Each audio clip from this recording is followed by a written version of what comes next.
The dispatch log shows 11:47 p.m., November 14, 2007. A voice crackles through. "This is Unit 14, westbound I-90, mile marker 287, making an unscheduled stop, back on air in 20. The dispatcher types the timestamp. The line goes silent. 17 years later, a county archivist named Marla Chen opens a corroded hard drive recovered from a state patrol substation that flooded in 2019. She's cataloging old trucking company records, part of a digitization grant, when she notices something impossible. The electronic logging device data for Unit 14 that night shows 3 GPS pings at 11:47 p.m.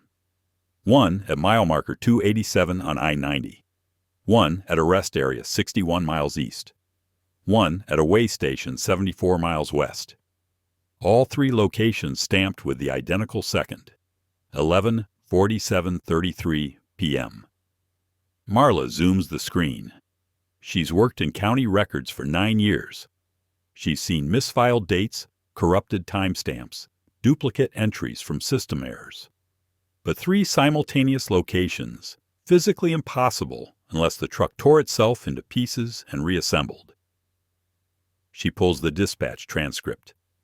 The voice belongs to a driver named Colin Driscoll, age 34, hauling refrigerated pharmaceuticals from Spokane to Billings. His manifest lists a single stop, the Billings Distribution Center, scheduled for 6 a.m. on November 15th.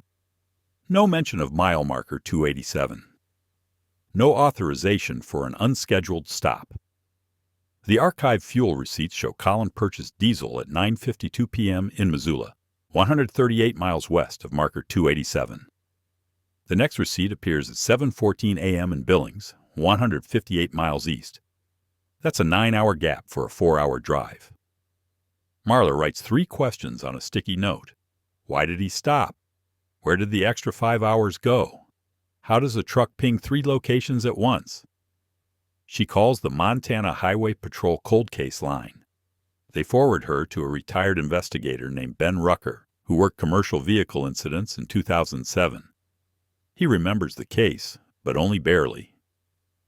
Driscoll showed up at the Billings depot an hour late, Ben says over the phone, his voice scratchy. Said he pulled over for a nap because he felt drowsy. Dot checked his hours. He was legal under the limit. The load was intact, seals unbroken, temp logs normal. No violation, no follow-up. Marla asks if anyone checked the ELD data. Back then? Those devices were new. Half the fleet didn't even use them. If the load arrived safe and the driver wasn't breaking hours of service, we closed it. But the data exists now, and it doesn't make sense. Marla emails a scan of the ELD printout to a logistics software engineer named Aaron Phelps, who consults for insurance fraud cases. He calls her back within 2 hours. This isn't a GPS glitch, Aaron says. The pings are clean, no signal drift, no tower handoff errors. Each coordinate locks to a different cell tower. That means the device physically transmitted from 3 separate places within the same second. He pauses. Or 3 devices transmitted using the same ID. Marla feels her pulse quicken. Could someone clone an ELD? In 2007? Technically, yes, but it would require access to the device's internal serial number and encryption key. Not something you'd do casually. She asks why someone would bother. Aaron exhales slowly. If you're moving something you don't want tracked, contraband, unreported cargo, a person, you clone the truck's digital identity. One truck moves dirty, the other moves clean. If anyone checks, they see normal route data. Marla looks at her notes. Colin Driscoll. Unit 14. 3 pings. She pulls the archived personnel file. Colin worked for a mid-sized carrier called Northern Freight Solutions based in Spokane. The company dissolved in 2011 after the owner died and creditors liquidated the assets. The employee records transferred to a state warehouse in Helena.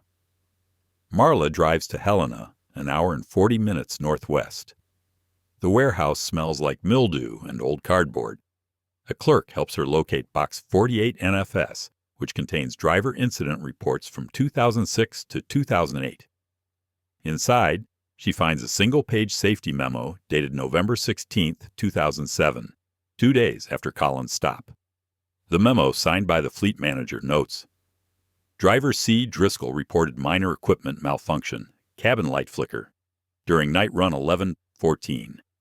Vehicle inspected 11:15. No electrical fault found. Driver cleared for next assignment.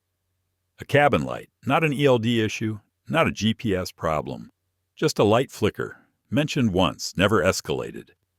Marla photographs the memo. Underneath it, she finds a handwritten logbook, paper backup from before ELDs became mandatory. Colin's handwriting is small and neat. For November 14th, he wrote, 2347 HRs, MM 287, pulled to shoulder, lights dimmed, checked load, all secure, resumed, 00 tone HRs 1115. 23 minutes stopped, not 20 minutes like he told dispatch. And he checked the load, but his manifest shows the trailer was sealed. Breaking a seal required reporting it, photographing it, documenting it. None of that appears anywhere. Marla's phone buzzes. It's Aaron. "I ran the coordinates through a mapping archive," he says. Mile marker 287 in November 2007 was under construction. The Montana DOT closed the westbound shoulder from marker 2005 to 2009 for bridge work. It was a no-stopping zone. Signs posted, cones out, state patrol enforcing it. Marla stares at the logbook. Colin claimed he pulled to the shoulder in a construction zone where stopping was prohibited, and no citation was ever issued. She asks Aaron about the other 2 ping locations. The rest area, 61 miles east, is normal. Trucks stop there all the time. But the way station, 74 miles west, was closed that night. I found the maintenance log. It shows the scale was offline from 10 p.m. to 6 a.m. for recalibration. 2 of the 3 ping locations were places Colin shouldn't or couldn't have been. Marla calls Ben Rucker again. She explains the 3 pings, the construction zone, the closed way station, the broken seal that was never reported. Ben is quiet for a long time. "You're saying someone cloned his truck," he finally says. "I'm saying the data shows 3 trucks, but only 1 driver arrived in Billings."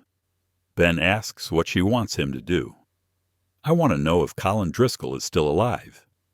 But first, Marla needs more. She returns to the Helena warehouse and requests the complete Northern Freight Solutions dispatch archive. The clerk wheels out 3 additional boxes. Inside box 51 NFS, she finds radio logs, printouts of every transmission between drivers and dispatch for November 2007. She scans the entries for November 14th. At 9:41 p.m., Colin checks in from Missoula. At 11:47 p.m., he reports the unscheduled stop at mile marker 287. But between those 2 transmissions, there's another entry she missed before. 10:58 p.m., Unit 19. Same route, westbound I-90. The transmission reads, Unit 19, marker 3s and 12. Passing slow-moving vehicle, no markings, low beams only. Looks like contractor truck, advising. Marla's pulse jumps. Marker 3012 is 25 miles west of marker 20I-7. A truck with no markings and low beams, moving west an hour before Colin stopped. She checks the roster. Unit 19 was driven by a woman named Simone Ortega, age 29, hauling furniture from Spokane to Bozeman. Marla searches for her in the state database. Simone left Northern Freight Solutions in 2008, the same year as Leonard Paris. She now lives in Kalispell, Montana, 130 miles northwest of Helena. Marla calls her that evening. Simone answers, her voice tired but alert. "I remember that night," Simone says when Marla asks about November 14th, 2007. "I was hauling sectional sofas. The load was light, easy run. I saw that truck around 11 p.m., no company logos, no dot numbers, just a plain white semi with a refrigerated trailer. It was doing maybe 50 in a 75 zone." Marla asks if she got close enough to see details. close enough to notice the trailer had no running lights, just the cab headlights on low beam. I reported it because trucks without tail lights are a collision risk, especially in construction zones. Simone pauses. I passed it near marker 312. It stayed in the right lane, didn't speed up. I lost sight of it after a few miles. Marla asks if dispatch followed up. Not that I ever heard. I figured they'd notify Highway Patrol, but no one asked me about it again. Marla thanks her and hangs up. She pulls a map and marks the locations. Marker 312 at 10:58 p.m., marker 287 at 11:47 p.m. That's 25 miles in 49 minutes, an average speed of 31 miles per hour. Slow, deliberate, like the truck was waiting for something or someone. She opens the ELD data again and examines the 3 pings more closely. The ping at the way station 74 miles west occurred at 11:47:33 p.m., the exact moment Colin stopped at marker 287. But the way station was closed. No truck should have triggered a signal there, unless someone parked a cloned device at the way station earlier in the day, left it running, transmitting false data, creating the illusion of a moving truck. Marla emails Aaron. She asks if an ELD can transmit without being attached to a moving vehicle. He responds within 30 minutes. Yes. If you power the device externally and feed it a fake GPS signal, it'll log and transmit just like it's on the road. It's called GPS spoofing, mostly used in testing, but it's not hard to rig if you know what you're doing. So 2 trucks, one real, Colin's, one decoy, the white semi with no lights, and a third device stationary, spoofing a signal at the closed way station to muddy the data. Marla's hands tighten on her desk. This wasn't opportunistic. This was engineered. She drives back to Helena the next morning. This time she requests maintenance records for Northern Freight Solutions vehicles from 2006 to 2008. Box 53 NFS contains repair logs, service receipts, and parts orders. She finds Colin's truck, Unit 14, a 2005 Freightliner with refrigerated trailer. The maintenance log shows routine oil changes, tire rotations, brake inspections. But on November 10, 2007, 4 days before the theft, there's a work order signed by Leonard Paris. Install updated ELD firmware, Unit 14, completed 11:10:07, 4:15 p.m. Marla photographs the entry, a firmware update 4 days before the theft. That gave Paris access to the device's internal programming, enough time to extract the encryption key, clone the ID, and install a remote kill switch for the trailer lights. She flips through more records. On November 9th, another work order. Inspect trailer wiring, Unit 14, minor corrosion on running light circuit, cleaned and resealed, LP 110907. Leonard Paris worked on Colin's truck twice in the 2 days before the theft. He had access to the ELD and the trailer electrical system. Marla takes the records to a small cafe across from the warehouse. She orders coffee and spreads the documents on the table. She's building a timeline, but she needs more. Something that connects Paris to the decoy truck, to Dennis Howell, to the 30 missing cartons. Her phone rings. It's Ben. I found Colin, he says. He's in Portland, works for a distribution company, supervises a warehouse team. I got his number if you want to talk to him. Marla writes it down. But before she calls, she wants to check one more thing. She returns to the warehouse and asks for archived fuel receipts. The clerk sighs, but brings out box 47 NFS. Inside, she finds hundreds of receipts, some faded, some water damaged, all organized by month. She searches for November 2007. Colin's receipts are there. Missoula at 9:52 p.m., Billings at 7:14 a.m. But there's another receipt dated November 14th, timestamp 10:34 p.m., a fuel purchase at a truck stop near mile marker 320, 33 miles west of marker 287. The receipt is for 48 gallons of diesel. The payment method, cash, No driver name, no unit number. Just a handwritten note in the corner. White freight reefer. White freight. A generic label, not a company name. And reefer means refrigerated trailer, the same type Colin was hauling. Someone bought fuel for a white refrigerated truck at 10:34 p.m., less than 90 minutes before Colin stopped at marker 287. The location matches the route. The timing matches the window. Marla photographs the receipt. The ink is faded, but the timestamp is clear. She emails it to Aaron and asks if he can trace the truck stop. He calls back an hour later. That stop is still operational. It's called High Country Fuel. Sits right off exit 325. I pulled their archived security footage from November 2007. Marla's heart skips. They still have footage from 17 years ago? They don't. But the owner mentioned that in 2008, Highway Patrol requested footage from that night as part of a separate investigation. Something about a stolen vehicle. The footage was copied to a DVD and logged into evidence. It's probably still in storage. Marla calls Ben again. She explains the fuel receipt, the truck stop, the potential evidence DVD. Ben is silent for a moment. Then he says, "I'll make some calls." It takes him 3 days. On Friday afternoon, he calls Marla back. "Found it. Evidence locker 18C, Sanders County Sheriff's Office. DVD labeled High Country Fuel, 11/14/7, 10 p.m. 12 a.m. It was logged for a stolen vehicle case that went nowhere. No one's touched it since 2008. Marla asks if she can view it. "I'm driving to Sanders County tomorrow morning. Meet me there at 10 a.m. The sheriff's office sits in a small town 40 miles west of Missoula. Marla arrives early and waits in the parking lot. Ben pulls up at 9:58 a.m. in a dusty sedan. He's in his mid-60s, gray hair, weathered face, moves with the careful deliberation of someone who spent decades on highways and in courtrooms. "You're persistent," he says when they shake hands. "That's good. This case deserves it." They sign in at the front desk. A deputy escorts them to a back room with a TV and DVD player. Ben inserts the disc. The screen flickers to life. The footage is black and white, grainy, time-stamped in the corner.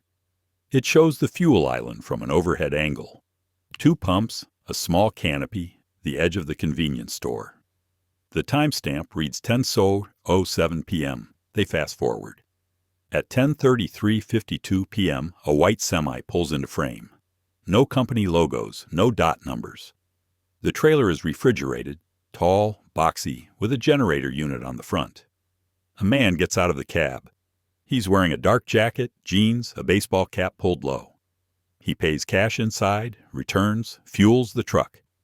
At 10:41:18 p.m., he climbs back in and drives off. Marla leans forward. "Can we get a better look at his face?"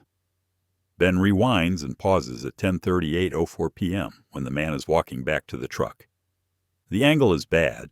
The cap obscures most of his features. But his build is visible. Average height, stocky, broad shoulders. Ben zooms the image as much as the system allows. The jacket has no logos, but there's something on the man's right hand, a dark smudge, possibly a tattoo. Marla's breath catches. She pulls up the archived personnel files on her phone. Leonard Paris, mechanic, hired 2006. His employee photo shows a man in his late 20s, stocky build, dark hair. In the photo, his right hand rests on a workbench, and there's a tattoo on his knuckles. 4 letters, RIDE. She shows Ben. He exhales slowly. That's not proof. Could be anyone with a tattoo. But it's consistent. They watch the rest of the footage. No other trucks stop at that island for the next hour. At 11:52 p.m., 5 minutes after Colin's dispatch call, the white semi returns briefly, pulls into the far corner of the lot, idles for 2 minutes, then leaves again, heading east. Ben pauses the video. He came back. Marla's mind races. The theft happened between 11:47 p.m. and 12:10 a.m., the window when Colin was stopped at marker 287. The decoy truck refueled at 10:34 p.m., drove east, intercepted Colin, offloaded the cartons, then returned to the truck stop 33 miles west by 11:52 p.m. But that doesn't add up. Offloading 30 cartons, each weighing about 9 pounds, would take at least 15 minutes, probably longer. Add driving time, and the decoy truck should still be at marker 287 or moving east, not back at the fuel stop. Unless there were two people, one driving the decoy, one offloading the cartons into a separate vehicle. Marla asked Ben to check the footage again, this time focusing on other vehicles in the lot. They rewind to 11:45 p.m. The lot is mostly empty, but at 11:49 p.m. a dark-colored van enters from the east entrance, parks near the edge of the frame, and stays there. No one gets out. At 12:03 a.m., the van leaves heading west. Marla points. That van arrives 4 minutes before the decoy truck returns. It waits. Then it leaves right after. Ben nods slowly. You think the cartons went into the van? I think the decoy truck stopped Colin, offloaded fast, kept moving to create the illusion of a normal route. The van picked up the cartons from a drop point, maybe the construction zone shoulder, maybe a side road, then rendezvoused here to transfer them to the decoy truck for final transport. It's speculation, but it fits. The decoy truck couldn't carry stolen goods for long, too risky. But a van could disappear into back roads, deliver the cartons to a distribution point, and be gone before dawn. Ben ejects the DVD. We need to identify that van. But the footage is too grainy. The license plate isn't visible. The make and model are unclear. Just a generic cargo van, dark paint, no markings. Marla thanks Ben and drives back to Helena. She's close now. She can feel it. But she's missing the final piece, the one that ties Paris, Howell, and the van together. It takes Ben 4 days to track him down. Colin left the trucking industry in 2009, moved to Oregon, and now works as a warehouse supervisor in Portland. Ben gets a phone number and passes it to Marla. She calls on a Tuesday afternoon. Colin answers on the third ring. His voice is older, cautious. Marla introduces herself, explains she's reviewing old freight records for a digitization project. She asks if he remembers November 14, 2007, the night he stopped at mile marker 287. Colin goes silent. She hears him breathing. I remember, he says quietly. She asks what happened. I pulled over because my trailer lights went out. Not the cab lights, the trailer running lights. I thought maybe a fuse blew. I got out to check. He pauses. There was another truck parked about 200 feet ahead, just past the construction cones. Same model as mine, same color, same company logo. I could see it in my headlights. Marla grips the phone tighter. I walked toward it. I thought maybe it was another NFS driver having the same electrical issue. But when I got close, the truck started moving. No lights, just rolling forward in the dark. It merged onto the highway and disappeared west. Colin's voice drops. I went back to my truck. The trailer lights were working again. I didn't see anyone. I didn't hear anything except the wind and the bridge work machines idling a quarter mile up.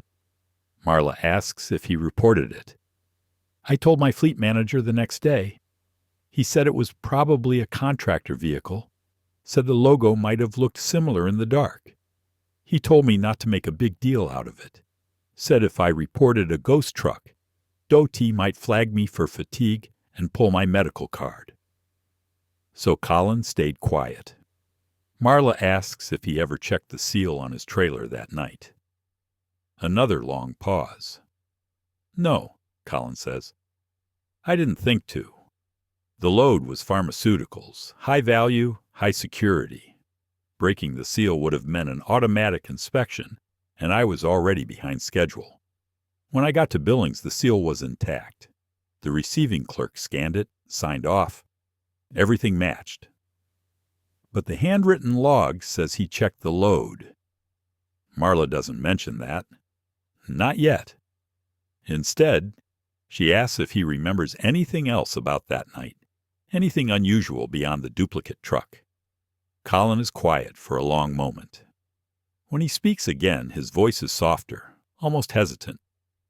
There was one thing. When I got back to my cab, I noticed my logbook was open on the passenger seat. I always kept it closed, tucked in the door pocket. I thought maybe I'd left it out, but he trails off. I didn't think much of it at the time. I was shaken up, seeing that truck just roll away like that. Marla's pulse quickens. Did anyone else have access to your cab that night? No, I locked it when I got out to check the lights. But the lock on that truck was old. Company never replaced it even though I'd put in 3 work orders. A decent flathead could pop it in 10 seconds. Someone entered his cab, opened his logbook, wrote the entry. Checked load, all secure. A false record to explain the stop. To make it look routine. To cover the 23 minutes that didn't match the 20 he'd told dispatch. Marla asked Colin one more question. In the days before that run, did Leonard Paris work on your truck? Colin doesn't hesitate. Yeah, Lenny did a firmware update on the ELD and checked some wiring in the trailer. Said there was corrosion on the light circuit. Fixed it in like 20 minutes. Why? Marla thanks him and ends the call. She sits at her desk, staring at her notes. Leonard Paris had access to the ELD, the trailer wiring, and likely a spare key to Colin's cab. He could have installed a remote kill switch for the lights. He could have cloned the ELD. He could have entered the cab while Colin walked toward the decoy truck, written the false logbook entry, and disappeared before Colin returned. But she still needs to connect Paris to Dennis Howell and the missing cartons. She returns to the Helena warehouse one last time. This time she requests financial records, payroll, expense reports, anything showing cash flow. The clerk brings out 2 boxes labeled NFS Accounting 2006-2008. Inside, Marla finds monthly expense summaries. Most are routine: fuel, maintenance, insurance, driver wages. But in December 2007, 1 month after the theft, there's an entry that stands out. Vehicle acquisition, cash purchase, $8,200. No VIN listed. Approved DH 12037. DH Dennis Howell. $8,000 in cash for a vehicle with no VN, no title, no registration. Just a handwritten note. Parts truck, salvage. Marla cross-references the date. December 3, 2007, 19 days after the theft. She searches for other cash expenditures around that time. On November 28th, there's another. Contract labor, L. Paris, $4,500. Fleet upgrade consultation. $4,500 paid to Leonard Paris 2 weeks after the theft, labeled as consultation. She photographs both entries. Then she finds one more, a withdrawal receipt dated November 16, 2007, signed by Dennis Howell. Petty cash, $2,000. Driver reimbursement, fuel or meals. $2,000 withdrawn 2 days after the theft. No driver name listed, no receipts attached. Marla adds it up. $4,100 for a mystery vehicle. $4,500 to Paris. $2,000 in unexplained petty cash. A total of $14,700 in off-book payments within 3 weeks of the theft. Not nearly enough to account for $1.7 million in stolen oxycodone, but enough to pay accomplices, buy a decoy vehicle, and cover operational costs. She emails the financial records to Carla Voss at the DEA. Carla calls back the next morning. Those payments match a pattern we saw in other theft cases, Carla says. Small, explainable cash withdrawals right after a shipment disappears. The bulk of the profit goes to distributors, the people who move the drugs into the black market. The inside crew gets a cut for logistics and execution. Marla asks if the DEA ever identified those distributors. We had suspicions, but no hard evidence.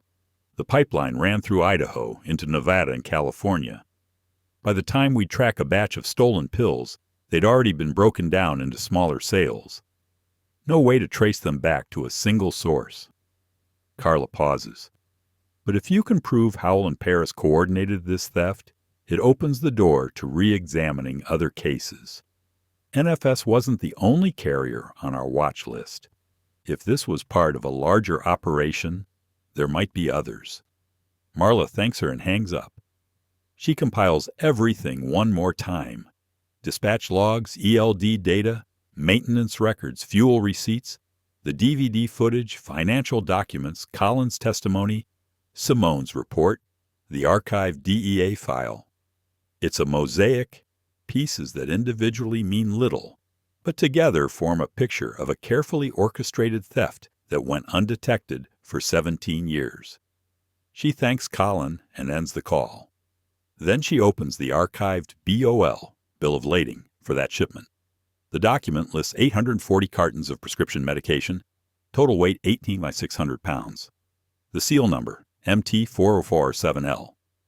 She cross-references the billings receiving log. Seal MT4407L scanned and verified at 7:22 a.m., November 15th. Weight recorded 18,320 pounds, 280 pounds lighter. Marla emails the discrepancy to Aaron. He responds in minutes. 280 pounds is roughly 30 cartons. Either the original manifest was wrong or someone opened that trailer. She asks if it's possible to reseal a trailer without leaving evidence. If you have the right equipment and a duplicate seal? Yes. Organized cargo theft rings do it. They intercept trucks, offload high-value goods, reseal with a counterfeit, let the driver continue. By the time anyone notices the weight difference, the goods are gone and the driver looks clean. Marla pulls the pharmaceutical inventory breakdown. The load contained 6 medication types. 5 were common antibiotics and antivirals, low street value. The 6th was a controlled substance, 140 cartons of oxycodone 80 ml tablets, prescribed for cancer patients and chronic pain management. Each carton contained 500 blister packs. Each pack held 30 tablets. That's 2.1 million tablets in 140 cartons, a street value in 2007 of roughly $8 million. If someone removed 30 cartons, they took 450,000 tablets, about $1.7 million worth. Marla's hands shake as she types the numbers into her notes. She calls Ben. She tells him about the weight discrepancy, the oxycodone, the duplicate truck, the missing 280 pounds. Ben exhales sharply. You're saying this was a coordinated theft? I'm saying someone knew Colin's route, knew his cargo, and knew how to clone his ELD to create an alibi. They used a second truck to create GPS noise. 3 pings, 3 locations, impossible to track which truck was real. Ben asked why Colin wasn't a suspect. Because the seal arrived intact. The receiving clerk never weighed the load. They just scanned the seal number and checked it against the manifest. The weight discrepancy didn't get noticed until weeks later, if ever. And by then, it would have been written off as a clerical error or a scale miscalibration. Ben is quiet. Colin said his trailer lights went out, Marla continues. What if that wasn't a malfunction? What if someone cut his running lights remotely, forced him to stop in the construction zone, where there were no witnesses, no traffic cameras, just darkness and machinery noise? Ben asks how they would do that. I don't know, but if you can clone an ELD, maybe you can hack a trailer's electrical system. She pauses. And if you're working with someone inside the company, someone who can alter manifests, duplicate seals, suppress incident reports, then you've got the perfect theft. The driver looks clean. The cargo looks intact. The only evidence is a 3-second GPS glitch that nobody noticed for 17 years. Ben asks if she has proof. Marla looks at her screen. The archive fleet manager's name, Dennis Howell. She searches for him in the state database. He died in 2010, heart attack, age 52. No surviving family listed, she tells Ben. Then we're chasing ghosts, Ben says. But Marla isn't finished. She pulls the Northern Freight Solutions employee roster from 2007. 18 drivers, 4 dispatchers, 2 mechanics, 1 fleet manager. She cross-references their names with law enforcement databases. One name flags.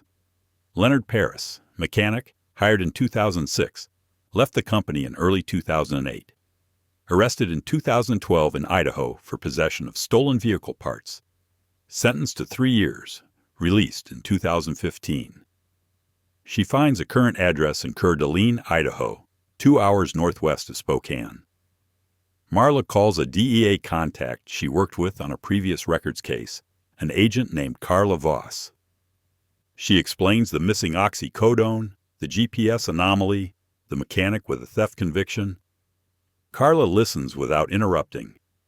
In 2007, we were tracking a prescription drug pipeline out of Montana and Idaho, Carla finally says. Shipments would disappear in transit, never the whole load, just pieces.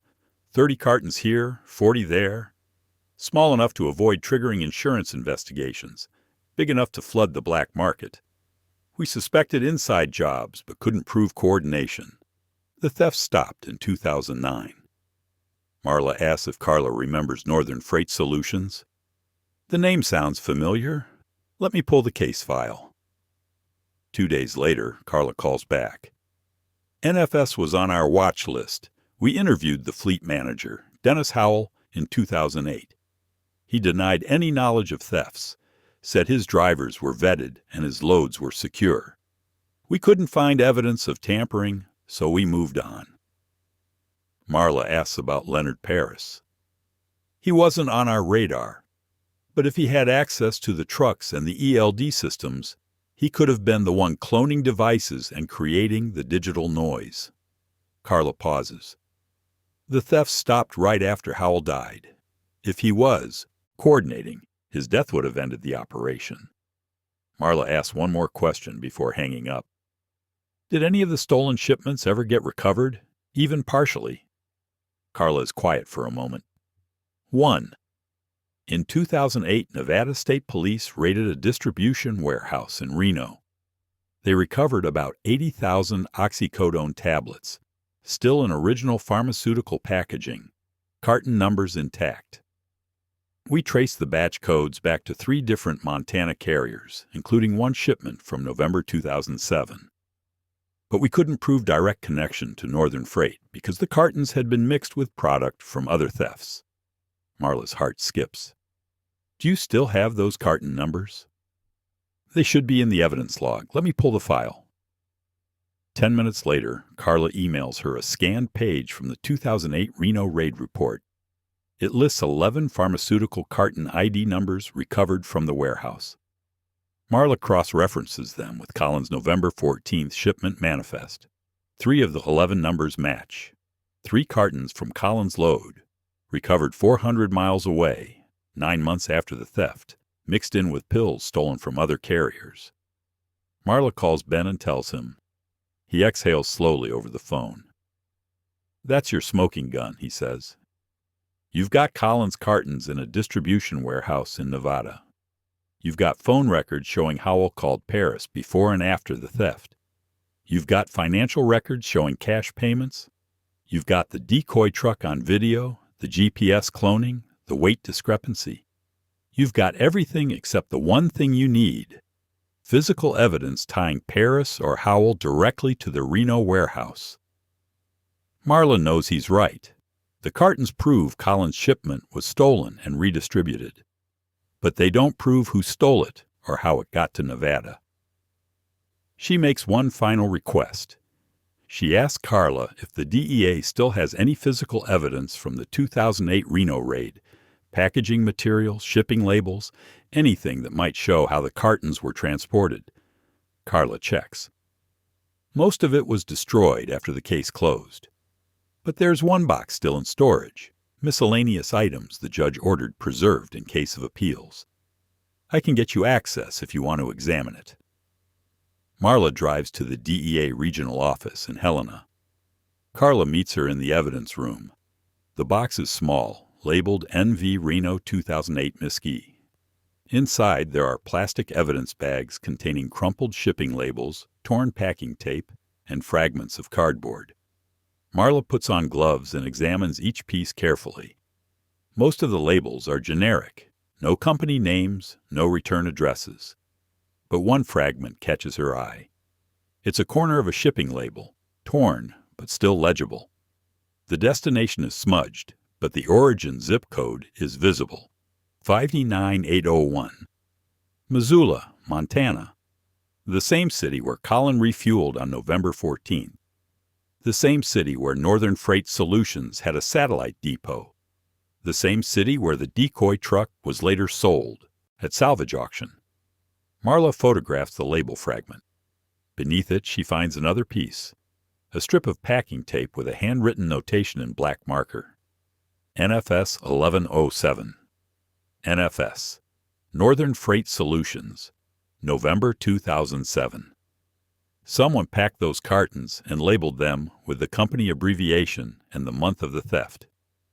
Probably Howell or Paris, working quickly, not thinking anyone would ever trace the pills back through a multi-state distribution network. Marla adds the photos to her report. Marla sits back in her chair. The timeline fits. Howell suppresses Colin's incident report. Paris handles the technical work, cloning the ELD, possibly rigging the trailer lights. A third person, maybe another driver, maybe an outsider, operates the duplicate truck, intercepts Colin at the construction zone, offloads the cartons, reseals the trailer. Colin arrives in Billings an hour late, unaware he's 280 pounds lighter. The receiving clerk scans the seal, doesn't check the weight. The theft goes unnoticed. The oxycodone enters the black market. Howell, Paris, and their partner split the profit. Then Howell dies. The operation collapses. Paris moves on to stealing car parts. The case goes cold. Except for the data, the 3 pings, the impossible timestamp that sat in a flooded hard drive for 17 years. Marla compiles everything: dispatch logs, ELD data, fuel receipts, manifests, weight records, personnel files, Colin's account, the DEA watch list. She packages it into a formal report and submits it to the Montana Attorney General's cold case unit. But before she does, she makes one final check. She requests archived phone records for Northern Freight Solutions from November 2007. The clerk warns her these might not exist. Many carriers didn't keep landline logs beyond 5 years, and cell records required subpoenas that often expired. But 3 days later, the clerk calls her back. Found something. Box 62 NFS. Looks like they kept office landline records through 2009 for tax purposes. You want me to pull it? Marla drives to Helena again. Inside the box, she finds monthly phone bills, itemized lists of calls from the NFS office landline. She scans November 2007. On November 13th, 1 day before the theft, there are 3 calls to the same number, a cell phone with a 208 area code. Idaho. The calls are short, 2 minutes, 4 minutes, 3 minutes. All made between 6 calls p.m. and 8 shows p.m. Marla runs the number through a public records database. It's disconnected now, but archived carrier records show it was registered to a prepaid account in Coeur d'Alene, Idaho, the same town where Leonard Paris moved after leaving NFS. She photographs the bill. Then she finds another call on November 15th, the morning after the theft. The office landline dialed the same Idaho number at 9:03 a.m. The call lasted 7 minutes. Dennis Howell called Leonard Paris the day before the theft and the morning after. Both times from the office. Landline, not his personal cell. Easier to explain as company business if anyone ever checked. Marla adds the phone records to her report. She includes a timeline reconstruction. November 9th, 10. Paris works on Colin's truck, installs remote kill switch, clones ELD, gains access to cab. November 13th, Howell calls Paris 3 times, final coordination. November 14th, 10:34 p.m., Decoy truck fuels at High Country, 33 miles west of marker 2I7. November 14, 10:58 p.m., Simone Ortega reports slow-moving white truck near marker 312. November 14, 11:47 p.m. Colin's trailer lights die. He stops at marker 287. ELD pings 3 locations simultaneously. Marker 287, real. Rest area 61 miles east. Decoy device. Way station 74 miles west. Spoof device. November 14, 11:47 and 12:10 a.m. Decoy truck intercepts Colin. Third party enters cab, writes false logbook entry. 30 cartons offloaded to dark van. November 14, 11:52 p.m. Decoy truck returns briefly to High Country fuel stop. November 15, 7:22 a.m. Colin arrives Billings. Seal intact, weight 280 pounds light. November 15, 9:03 a.m. Howell calls Paris. 7-minute call, likely confirming success. November 16th. Howell writes dismissive safety memo about cabin light flicker. November 28th, Howell pays Paris $4,500. Consultation fee. December 3rd, Howell purchases mystery vehicle for $8,200 cash, no VN. 2008 DEA interviews. Howell. He denies knowledge of thefts. 2009. Thefts stop. 2010. Howell dies. Operation ends. Marla writes a cover letter explaining her findings and submits the entire package, 47 pages of evidence, photographs, witness statements, and analysis, to the Montana Attorney General's Cold Case Unit. 3 months later, she receives a letter. The AG's office reviewed the evidence. They corroborated the weight discrepancy with archived pharmaceutical distribution records. They confirmed the oxycodone batch from Colin's November 14th shipment was flagged in a 2008 audit as quantity variance unresolved. They interviewed Leonard Paris. He denied involvement. Without physical evidence or witness testimony linking him to the theft, they couldn't bring charges. The statute of limitations for cargo theft had expired in 2014, but they reopened the DEA case file. They reclassified Northern Freight Solutions as a confirmed vector for organized cargo theft, 2006-2009. They updated Colin Driscoll's driver record to note he was an unwitting participant in a cloned vehicle operation, clearing him of any potential liability. The report concludes, the November 14, 2007 incident represents a sophisticated multi-point theft, utilizing electronic device cloning and real-time GPS manipulation. The recovery of ELD data in 2024 confirms the operational methodology, but the passage of time and the death of the primary suspect prevent prosecution. Marla closes the file. She thinks about Colin, how he saw the duplicate truck in the dark, how he was told to stay quiet, how he drove into Billings with a lighter load and never knew. She thinks about the 3 pings, how the data survived a flood, how a timestamp preserved the truth even when everyone who knew it had moved on or died. 2 weeks after she submits the report, she receives a follow-up call from the AG's office. An investigator named Rachel Sims tells her they've traced the $8,200 vehicle purchase to a salvage auction in Missoula. The vehicle was a 2003 white Freightliner with no VIN plate, consistent with the decoy truck seen on the fuel stop footage. The auction house still has records, Rachel says. The truck was sold for parts in January 2008, 3 months after Howell bought it. It was scrapped by March. No way to recover physical evidence now. Marla asks if they found the van. No, too generic. No plates visible on the footage, and cargo vans are everywhere. Without a VIN or witness who saw it at the scene, we can't tie it to the theft. Rachel pauses. But we did find something else. When we re-interviewed Leonard Paris last month, we asked about his time at NFS. He denied any involvement like before. But when we mentioned the phone records, the calls from Howell's office landline, he got defensive. Said he didn't remember any calls, that it was 17 years ago, that we couldn't prove anything. Marla listens. Then he said something odd. He said, Even if I did help with some firmware work, that's not a crime. Tech support isn't theft. But we never mentioned firmware. We only asked about the phone calls. A slip. Not enough for charges, but enough to confirm what Marla already knew. Rachel thanks her for the investigation. You did good work. This case was dead. You brought it back. Marla hangs up. She sits at her desk for a long time, staring at the corroded hard drive that started everything. A piece of junk pulled from a flooded substation, nearly thrown away, saved only because someone thought the data might be worth recovering. She thinks about the detail everyone missed for 17 years.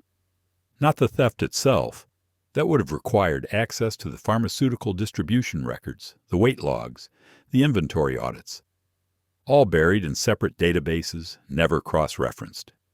The detail was the impossibility. The truck in 3 places at once. A glitch too strange to be a glitch, a clue too precise to be an accident. Sometimes the truth hides in plain sight, wrapped in numbers no one thinks to question. A timestamp, a weight discrepancy. A 7-minute phone call the day after a driver sees his own truck roll into the dark. Marla wonders how many other trucks pinged in triplicate. How many other drivers stopped in construction zones and saw shadows that moved. How many other loads arrived intact, but lighter, the difference swallowed by paperwork and time. She wonders if Colin still thinks about that night. The dark stretch of I-90, the running lights that died and revived, the truck that rolled away without sound. If he ever opens a map and traces mile marker 287. If he ever asks himself what he carried into Billings and what he left behind. A week later, Marla receives a handwritten letter. No return address. Postmarked from Portland, Oregon. She opens it carefully. The handwriting is small and neat, the same handwriting she saw in the November 14, 2007 logbook entry. Ms. Chen, Ben Rucker told me what you found. I wanted to thank you. For 17 years, I thought I imagined that truck, or that I was losing my mind. My fleet manager made me feel like I was making it up, like I'd fallen asleep and dreamed it. I didn't know about the weight. I didn't know they took anything. When I delivered that load, I thought I'd done my job right.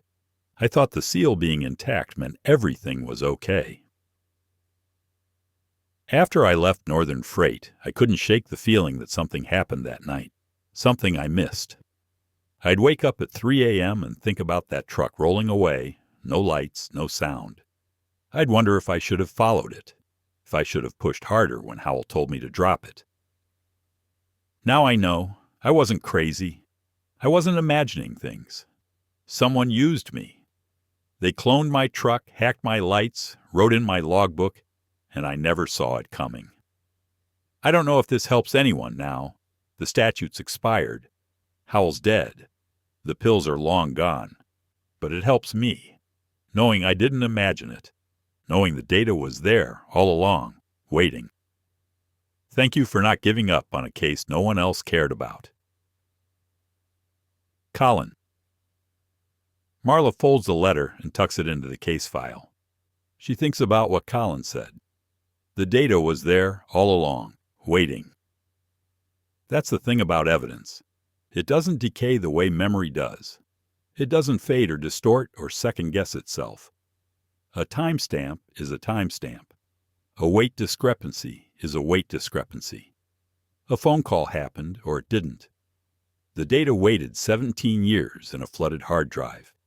It waited for someone to care enough to look, to ask the right questions, to notice that a truck can't be in 3 places at once, and to understand that the impossibility itself is the answer. Marla wonders if there are other hard drives sitting in flooded basements, corrupted archives, forgotten evidence lockers, other impossible timestamps, other glitches that aren't glitches, other drivers who saw their own trucks disappear into the dark and were told they imagined it. She powers down her workstation and locks the case file in her desk. Tomorrow, she'll start cataloging a new batch of recovered data. traffic camera footage from a 2011 hit-and-run, radio logs from a 2009 missing hiker case, dispatch records from a 2013 warehouse fire. More puzzles, more numbers, more impossible things that might not be impossible at all. She thinks about Colin's letter one last time. The line that stays with her.